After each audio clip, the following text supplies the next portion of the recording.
Hello students, this is the part 2 for the English language chapter, that is sentences. I have explained interrogative sentence and assertive sentence in my first video. Now I am going to explain imperative sentences and exclamatory sentences. Sentences that are used to give orders or instructions, make requests or offer advice are called imperative sentence. वो sentences जिनसे हमें पता चलता है कि कोई order या instruction दी गई है या रिक्वेस्ट की गई है या फिर कोई एडवाइस दी गई है, these are imperative sentences. For example, leave the room at once, ये ऑर्डर है. ठीक है, एक ऑर्डर हमें इंस्ट्रक्शन दिया जा रहा है कि इमीडिएटली आप रूम से बाहर हो जाइए. Next, please give me a glass of water. यहाँ पे ये आपका प्लीज़ वर्ड यूज होता है, that is the request. Next, stop talking, this is also an order, कि जैसे आपको टीचर्स कहते हैं कि बात करना बंद कर दो. Next, fourth one is don't smoke too much, this is an advice. ये एडवाइस दी जा रही है कि ज़्यादा स्मोकिंग नहीं करो. The given examples begin with the verb and not with the subject. अब आप ये देखेंगे कि इसमें कोई भी सब्जेक्ट नहीं है, किसी के बारे में बात नहीं हो रही है. In fact, none of these sentences have a subject at all. All imperative sentences have an implicit subject, namely you. That means कि उसमें एक hidden subject है. जो भी चीज़ कही जा रही है वो आपको कही जा रही है. ठीक है ना? तो you, उसमें हमारा जो hidden subject है, that is you. In polite request, we begin with please followed by the verb.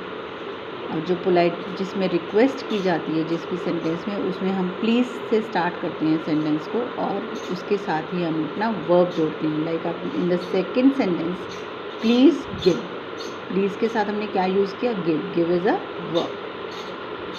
Now exclamatory sentences.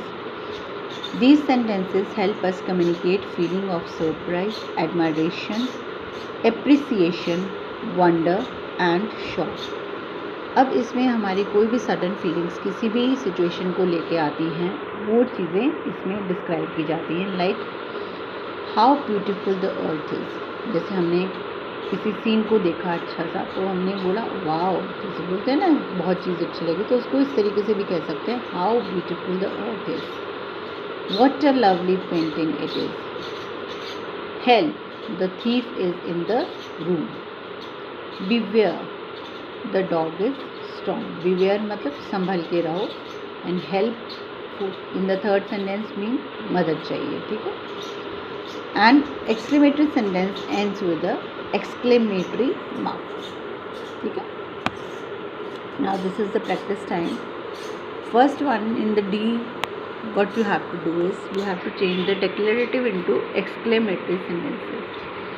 The Taj Mahal is a beautiful creation. अब इसको हमने एक्सक्लेमेटरी में कन्वर्ट करना है, तो how we will do it? What a beautiful creation the Taj Mahal is. Right? Like this. You can do other sentences also. Then change the following into interrogative sentences by rearranging the order of the words. इसके बाद आपको interrogative sentences में change करना है. It can be anything. Question tag हो सकता है, आपका WH से स्टार्ट हो सकता है. It will be according to the sentence. The teacher told the children a story. अब इसको हम कैसे कर सकते हैं? We have to change it into a interrogative sentence. इसमें हम WH से भी कर सकते हैं, who told the children a story. तो this will be the question tag. Next, in the last one, F part, complete the following sentences by adding a question tag. इसमें आपको सिर्फ question tag ऐड करना है. I am late. तो इसमें क्या add हो सकता है? Am I? ठीक है. इसी तरीके से आपको बाकी question tags देखने हैं कि आपके क्या आएंगे. तो ये है exercises that you have to complete. And if there is any problem, do ask me and clear your doubts. Thank you.